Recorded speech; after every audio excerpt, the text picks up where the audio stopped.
Olá, amigas e amigos da Conversa Tributária. Nesta edição, vamos falar sobre as malhas fiscais e sobre a seleção de contribuintes. Fique conosco!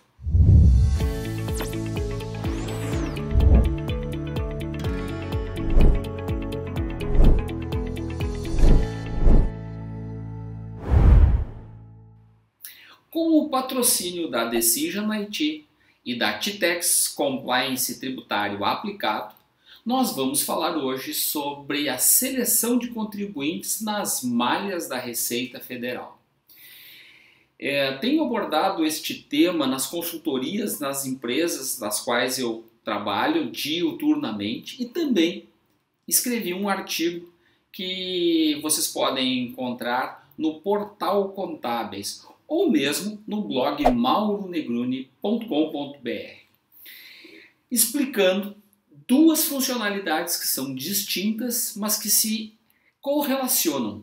A primeira delas é o aspecto de seleção dos contribuintes e o segundo, que tipos de evolução e que tipos de mecanismos os fiscos têm atuado, têm utilizado para fazer a seleção desses contribuintes. Então, assim, são dois aspectos. Um é o tipo de cruzamento de dados que se utiliza hoje em dia, que é baseado no cruzamento das informações prestadas aos diferentes tributos, tá? Então, as apurações de PIS e COFINS, a nota fiscal eletrônica, a RFD ICMS-PI, a ECD, a ECF, a FD-REINF, a DCTF Web, enfim, a própria DCTF, né? A DIRF, a CFIP ou E-Social, a E-Financeira e assim por diante. Então, todos esses repositórios de informação, o Fisco Federal vem utilizando para fazer a seleção dos contribuintes. Então, parte-se do princípio de que a mesma informação prestada por um contribuinte será correspondente por outro contribuinte, de forma que, quando se faz o cruzamento, as informações deem um resultado esperado.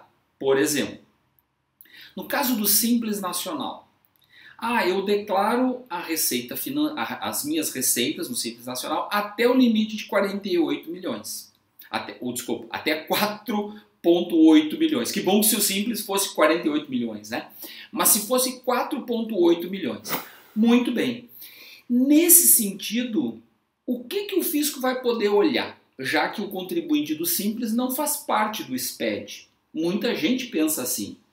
Mas vamos lembrar que um dos módulos do Sistema Público de Escrituração Digital é a nota fiscal eletrônica. Por enquanto, só mercantil. Mas também temos previsão das notas fiscais de serviços, da emissão da nota fiscal de serviço, estar dentro do ambiente do SPED. Hoje nós já temos, inclusive, nas próprias receitas da FD contribuições.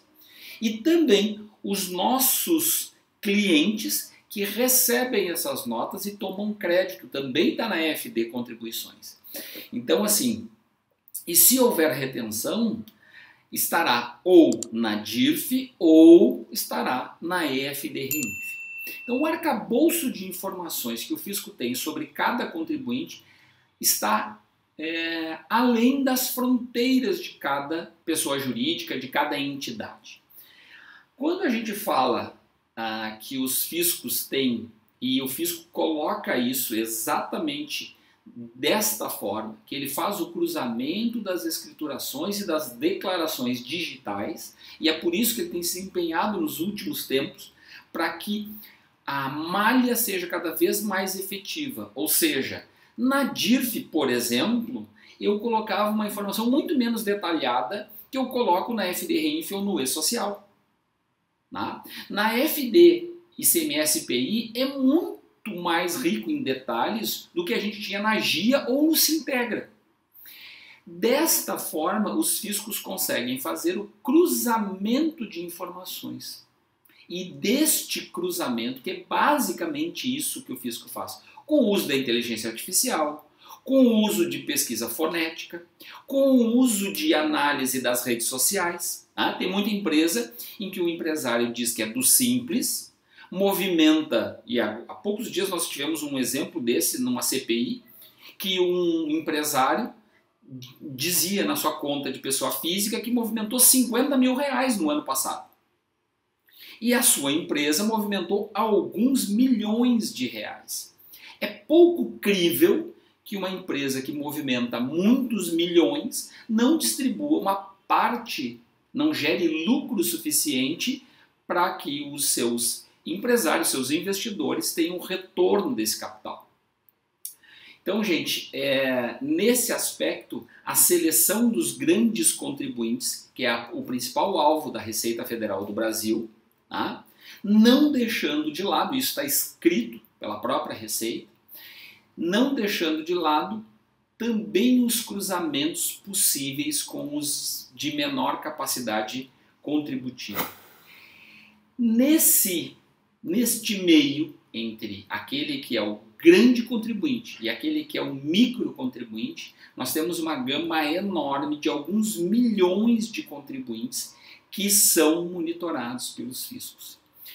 O que eu recomendo para todo mundo sempre é o seguinte: tenha cuidado na hora de fazer a declaração e não pense que ao enviar a declaração meus problemas acabaram. O fisco tem 60 meses para escrutinar esses dados, para validar, para conciliar e confrontar esses dados, e a aplicação da malha é exatamente isso. É o que eu digo em sala de aula. Malha basicamente é estatística. E a gente tem que estar no lado bom da estatística, no lado daqueles que cumprem ou que aparentemente cumprem as suas obrigações. Porque aqueles que não cumprem correm o risco, na divergência da interpretação legal dos fiscos, correm o risco de cair na malha. A malha por si só não traz nenhum auto. A malha seleciona. Depois a parte de auditoria, que é a segunda etapa, é que vai levar para a eliminação do falso positivo, para fazer a interpretação fina do ato legal e assim por diante. Então, não quero dizer que alguém que caia na malha vai ter problemas, mas provavelmente vai ter seus dados olhados com lupa pelos fiscos.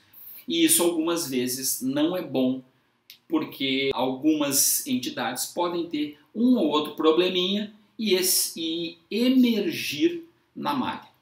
Ok?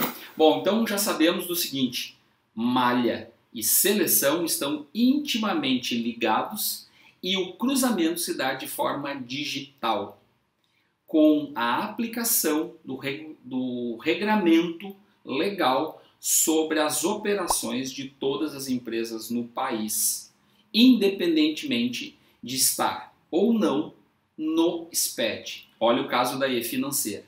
Tá? Todas as entidades financeiras, securitizadoras, as seguradoras, as entidades de crédito, as de aplicação financeira e assim por diante, mandam informações sobre os ganhos das pessoas que estão operando no sistema financeiro. E vamos combinar, grande parte das empresas opera no sistema financeiro. Muito obrigado por estar assistindo mais uma coluna e até a próxima semana. Um grande abraço e coloque os seus comentários, curta e compartilhe a nossa página. Um abraço e até a próxima semana.